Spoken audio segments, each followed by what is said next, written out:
आप सभी का उत्तराखंड एक्सप्रेस में। मैं हूं नीलू। करते हैं खबरों की शुरुआत। तो त्रिवेंद्र सरकार आज अपना बजट पेश करेगी और यह बजट राज्य सरकार के इस कार्यकाल का आखिरी बजट होगा जिसमें कई बड़े ऐलान हो सकते हैं।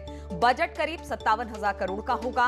राज्य विधानसभा में सीएम रावत शाम 4 बजे बजट पेश करेंगे।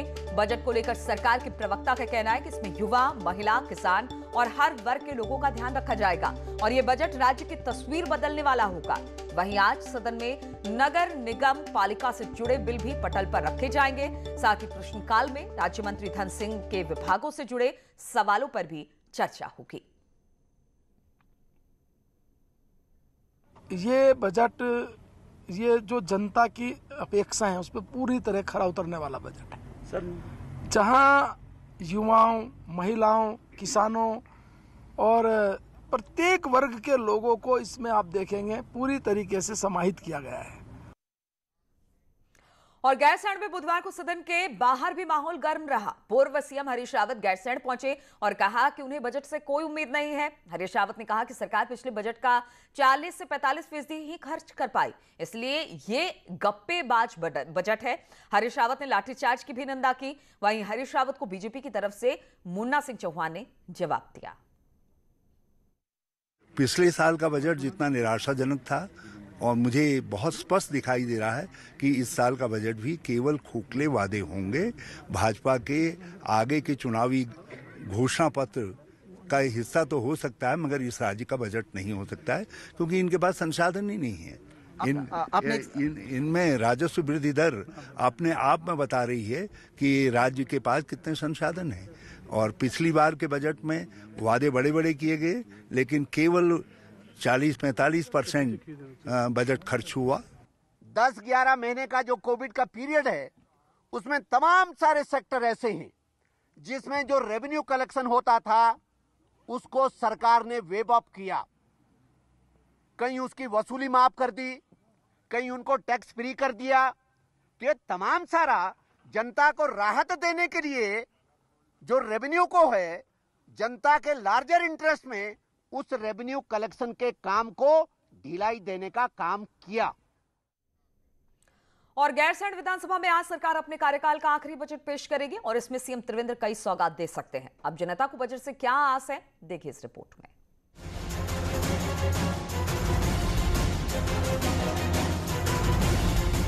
महंगाई से परेशान जनता इस बार के बजट से खासी उम्मीदें लगाकर बैठी है। करीब 57,000 करोड़ के होने वाले इस बजट में छोटे कारोबारी अपने हित सुरक्षित चाहते हैं तो महिलाएं चाहती हैं कि किचन का बिगड़ा हाल कुछ तो ठीक हो। थोड़ी महंगाई ठीक ठाक हो जाए बस, वही और बाकी क्या। छोटे कारोबारियों को क्या परेशानी होगी? वही परेशानी हो रही है महंगाई की ना। और जैसे घी तेल वगैरह थोड़ी सस्ता हो जाएगा तो हमारे तो वही काम है। गैस है, गैस का ही काम है। कॉमर्शियल गैस बहुत महंगी है। इस बजट में यही है, पहली बात तो ये है कि कोरोना की वजह से सबके आजकल कामकाज की सत्यानाश हो रखी है। किसी के घर में कुछ काम नहीं है। जो घर में इकट्ठा किया था वो भी सारा खत्म हो चुका है। इस हिसाब से बजट ऐसा आना चाहिए कि सारे लोग एडजस्ट कर पाए। इस बार के बजट में रोजगार, नए क्षेत्र में नए काम की उम्मीद है तो साथ ही नई योजनाओं की भी उम्मीद की जा रही है। जैसे महंगाई बढ़ती जा रही है उससे आम आदमी का जीना तो बहुत मुश्किल हो गया है। गैस आप देखो 1 महीने के अंदर 4 बार उन्होंने दाम बढ़ा दिए। उससे तो आदमी का जीना बड़ा मुश्किल हो गया। महंगाई थोड़ी कम ही होनी चाहिए। कम से कम स्टेट को तो अपने जो सिटीजन्स का ध्यान रखना चाहिए। पेट्रोल बढ़ रहा है, आए दिन आप देखो हर दूसरे चौथे दिन पेट्रोल की कीमत बढ़ जाती है। चुनावी साल में बजट भी चुनावी होगा ये तय है, लेकिन अब किस वर्ग को कितनी सौगात मिलेगी ये तो गुरुवार को विधानसभा से ही साफ होगा। देहरादून से न्यूज़ 18 के लिए भारती सकलानी की रिपोर्ट। और सरकार के इस आखिरी बजट पर बातचीत करने के लिए सुनील नवप्रभात इस वक्त गैरसैंण से हमारे साथ जुड़ गए हैं। सुनील, सरकार का आखिरी बजट, लेकिन कहा यह जा रहा है कि लोगों को कहीं ना कहीं ये बजट अपने साथ जोड़ेगा और लोगों को थोड़ी सी राहत भी देकर जाएगा। लेकिन जिस तरह से अपोजिशन लगातार मुखर है कि पहले बजट को खर्च नहीं किया गया, तो अब क्या ऐसा कर पाएगी? तो किस तरह का बजट होने वाला है और कब बजट सत्र की शुरुआत के समय भी क्या कुछ हंगामा देखने को मिल सकता है क्या?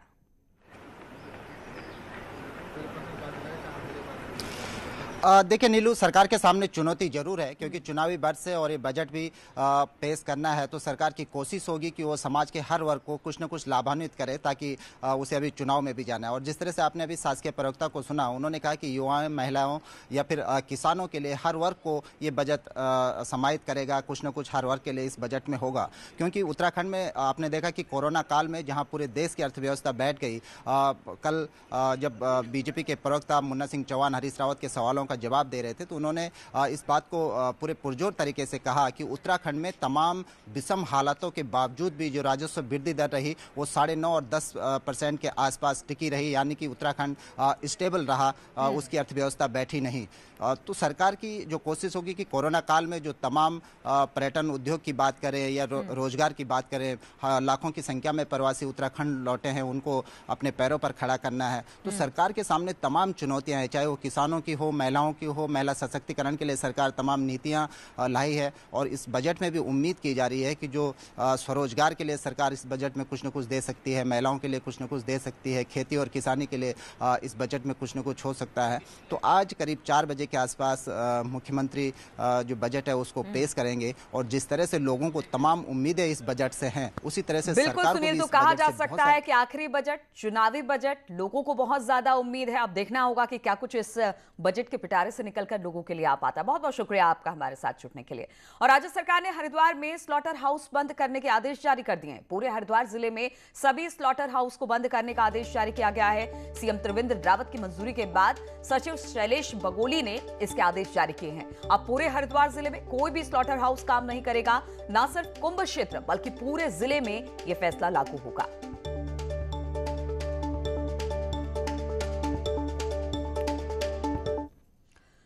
और हरिद्वार में जूना अग्नि अखाड़े की छावनी में धर्म ध्वजा स्थापित की गई, जिसमें जूना अखाड़े के तमाम संत महंत शामिल रहे। अखाड़े के शंकराचार्य नरेंद्रानंद सरस्वती ने कहा कि धर्म ध्वजा अखाड़े की आन बान शान है और इसकी स्थापना के साथ ही अखाड़े के लिए कुंभ मेले की शुरुआत हो जाती है और यहीं से कुंभ की सभी गतिविधियां संचालित की जाती हैं।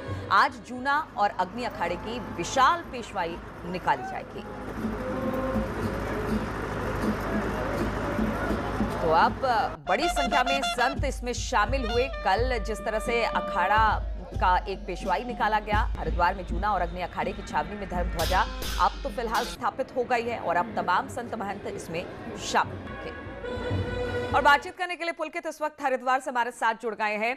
पुलकित, किस तरह की तैयारी, क्योंकि कल हमने देखा था 2 अखाड़ों की धर्म ध्वजा स्थापित की गई थी और आज पेशवाई निकाली जानी है, किस तरह की तैयारी वहां पर? देखिए, बिल्कुल कुंभ नगरी हरिद्वार में पेशवाइयों का दौर शुरू हो गया है। कल एक बहुत ही विशाल और बहुत ही भव्य पेशवाई निकाली गई। शहर भर में इस पेशवाई ने भ्रमण किया और लाखों लोगों ने उस पेशवाई का दर्शन किया और साधु संतों का स्वागत किया। बड़ा उत्साह लोगों में नजर आया। आज की अगर बात करें तो सन्यासों के सबसे बड़े अखाड़े जूना अखाड़े और अग्नि अखाड़े की पेशवाई साथ में निकाली जाएगी। ये पेशवाई ज्वालापुर के पांडेवाला से निकलकर माया देवी मंदिर तक पहुंचेगी, जो कि काफी बड़ा लंबा रास्ता है। और ये पेशवाई भी शहर के विभिन्न मार्गों से, बड़े मुख्य चौराहों से गुजरते हुए, भ्रमण करते हुए आएगी। तो आज भी जो नजारा है वो बिल्कुल कल जैसा ही रहने वाला है। हमने देखा कि अगर जहां भी कभी कुंभ हुआ तो जो पेशवाई निकाली गई तमाम अखाड़ों की, बड़े गाजे बाजे के साथ, बिल्कुल रथ तैयार और बड़ी भव्यता के साथ ये पेशवाई निकाली गई। तो कुछ ऐसी ही तस्वीरें देखने को मिलेगी या फिर कोविड काल के चलते ये थोड़ा सा फीका रहने वाला है जो पेशवाई निकलेगी? देखिए, निश्चित तौर पर कोविड के चलते थोड़ा फर्क तो जरूर आया है। जो भी पुराने लोग हैं वो ऐसा कहते हुए जरूर नजर आ रहे हैं, जो कई कुंभ मेले देख चुके हैं, क्योंकि कुंभ मेला 12 वर्ष में एक बार आता है। जो लोग कई कुंभ मेले देख चुके हैं उनका कहना है, और हम ऐसा देख रहे हैं कि थोड़ा जो पेशवाई है या और भी कुंभ की जो तैयारियां है, कुंभ का जो आयोजन है वो थोड़ा फीका जरूर नजर आया है।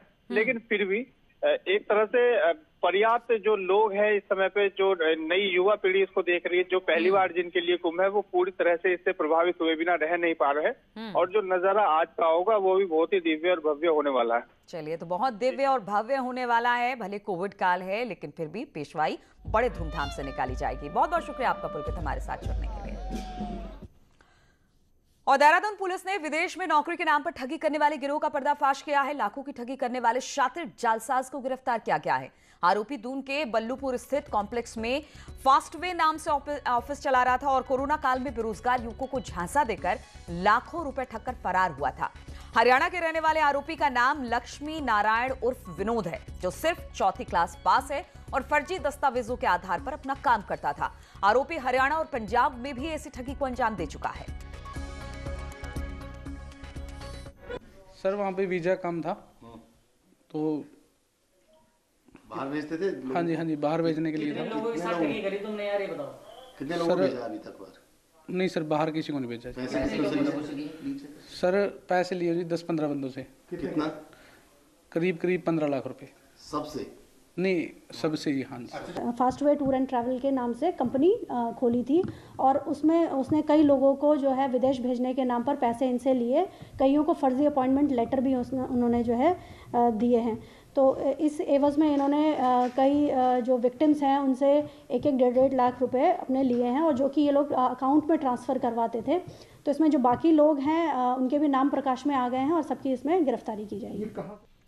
और मसूरी के बाटा घाट में एक 7 साल की बच्ची के साथ रेप का आरोप है। बच्ची की हालत बिगड़ने के बाद उसे अस्पताल लाया गया, लेकिन गंभीर हालत को देखते हुए बच्ची को देहरादून रेफर किया गया। हालांकि अब बच्ची की हालत खतरे से बाहर बताई जा रही है। देर रात बच्ची के साथ रेप की वारदात हुई। बच्ची नेपाल की रहने वाली बताई जा रही है और आरोपी युवक भी नेपाल का ही बताया जा रहा है। आरोपी को पुलिस ने कुछ ही घंटों में गिरफ्तार भी कर लिया।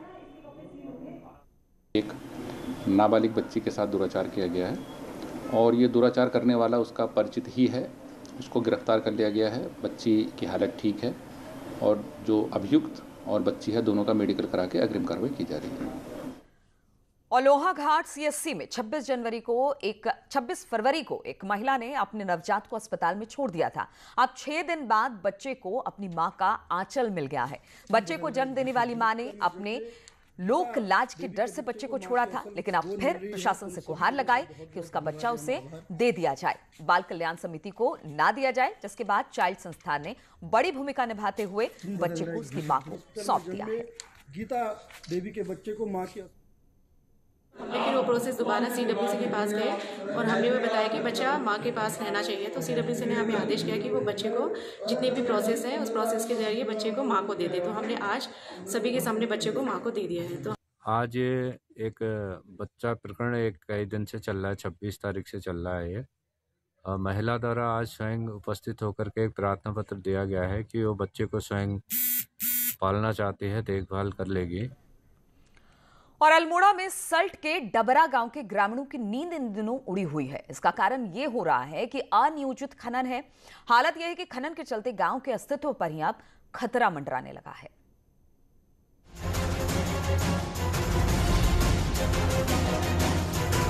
सल्ट इलाके का डबरा गांव बरसात में आने वाले पागल नाले के चलते 4 दशक में 2 बार विस्थापित हो चुका है। इस बार फिर इस गांव के अस्तित्व पर संकट दिखाई दे रहा है। इस नाले में रिवर ट्रेनिंग के नाम पर बड़े पैमाने पर मशीनों से खनन किया जा रहा है, जो इस पागल नाले को और बेकाबू कर देगा। नहीं साहब, पहले तो ये इधर था हमारा गांव, 5-7-8 मास हम इधर थे। उसके बाद गधेरे ने कुछ फोड़ लिया तो वहाँ से बदल के हम दूसरी जगह चले गए। वहाँ से भी हम जब गधेरे ने फ्लड ने जब ज़्यादा तनाव दिया तो हम तीसरी जगह गए। हमें अपने गाँव की सुरक्षा चाहिए।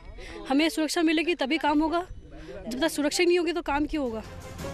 पागल नाले में हो रहे इस खनन का ग्रामीण लगातार विरोध कर रहे हैं, लेकिन जिला प्रशासन के कान में जू तक नहीं रेंग रही। गांव बचाने के लिए ग्रामीण अब आंदोलन की राह पकड़ने की बात कह रहे हैं। मनमानी नहीं चलेगी, नहीं चलेगी, नहीं चलेगी, मनमानी नहीं चलेगी, नहीं चलेगी।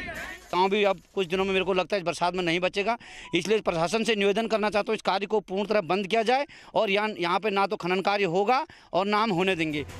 खनन से मिल रहे राजस्व के सामने गांव का संकट बौना नजर आ रहा है। खनन शुरू कराने से पहले जिला प्रशासन ने इस गांव की सुरक्षा के उपाय तक नहीं किए, जिससे अधिकारियों की संवेदनहीनता साफ झलक रही है। गोविंद पाटनी, न्यूज़ 18, रामनगर। और नैनीताल झील को संरक्षित करने और प्रदूषण से बचाने के लिए 100 करोड़ से ज्यादा योजना पर काम चल रहा है। नैनीताल विधायक संजय वार्य ने इस बात की जानकारी दी और बताया कि सबसे ज्यादा दिक्कत होटल और रेस्टोरेंट से निकलने वाला सीवर मुख्य वजह था, जिस पर काम अब चल रहा है। और वैसे भी हम तो ऑफ द रिकॉर्ड और अभी लगभग 27 करोड़ की लागत से माननीय मुख्यमंत्री जी के द्वारा उसका शिलान्यास किया गया है, जिसमें हम नेचुरल लेक को फिर से उसको रिचार्ज करने के लिए। और चुनाव आयोग सल्ट में होने वाले विधानसभा उपचुनाव को लेकर अधिसूचना जल्द ही जारी कर सकता है और इस बीच बीजेपी ने अपनी तैयारी भी शुरू कर दी है और इसके लिए बीजेपी ने प्रदेश महामंत्री सुरेश भट्ट को इस बात की जिम्मेदारी दी है। भट्ट का दावा है कि चुनावी तैयारियां पूरी हो चुकी हैं। आपको बता दें कि विधायक सुरेंद्र सिंह जीना के निधन के कारण ये उपचुनाव हो रहा है। जहाँ तक तैयारियों का विषय है, भारतीय जनता पार्टी तो हमेशा चाहे छोटा चुनाव हो चाहे बड़ा चुनाव हो, हर चुनाव को बहुत गंभीरता से लड़ती है, उसकी तैयारी पूरी करती है, संगठनात्मक तैयारियां पूरी करती है। पार्टी की संगठनात्मक तैयारियां पूरी हो गई हैं। और पिथौरागढ़ में केंद्र से मिली 9 करोड़ की राशि से 41 किलोमीटर सड़कों का हॉट मिक्स होना है। पहले चरण में शहर के भीतर की सड़कों का हॉट मिक्स का काम शुरू हो गया है, जबकि दूसरे चरण में शहर को जोड़ने वाली सभी सड़कों में सुधार किया जाएगा, जिसमें डीडी हाट विधानसभा क्षेत्र का भी कुछ हिस्सा शामिल है। पिथौरागढ़ जनपद के जो आंतरिक हमारी लगभग 42 किलोमीटर की जो सड़कें हैं उस पे हॉट मिक्स का काम आज से शुरू हुआ है। इस सड़क के बन जाने से जहां लोगों को बहुत राहत मिलेगी और वहीं यातायात की जो व्यवस्था है वो सुगम होंगी। और रुद्रप्रयाग में घनसाली बयाली छेड़ागाड़ मार्ग को राष्ट्रीय राजमार्ग घोषित करने की मांग अब उठने लगी है। गढ़वाल सांसद तीरथ सिंह रावत ने इस मांग का समर्थन किया है। आपको बता दें कि इस मार्ग का निर्माण 6 दशक पहले हुआ था, लेकिन अब तक ये सिंगल रूट है, जबकि सड़क से हर साल हजारों यात्री गुजरते हैं।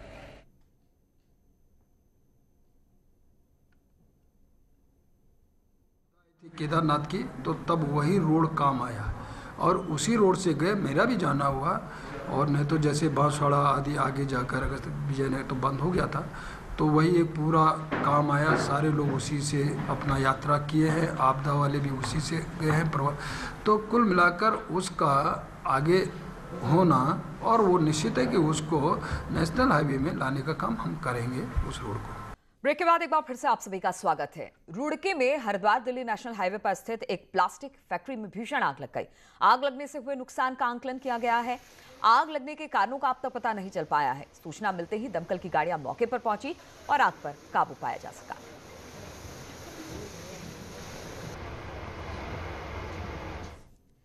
और नैनीताल हाईकोर्ट ने अप्रैल में कोविड अस्पतालों में सभी सुविधा देने और आईसीयू और वेंटिलेटर लगाने का आदेश दिया था, लेकिन आदेश का पालन नहीं हो पा रहा है। जिला अस्पताल में ही मरीजों को पर्याप्त सुविधाएं नहीं मिली है। आईसीयू में मशीनें हैं, लेकिन इन्हें इस्तेमाल करने के लिए तकनीकी स्टाफ नहीं है, जिसकी वजह से महज शोपीस बनकर रह गई है। वहीं याचिकाकर्ता ने इस मामले को कोर्ट के संज्ञान में लाने की अब बात कही है।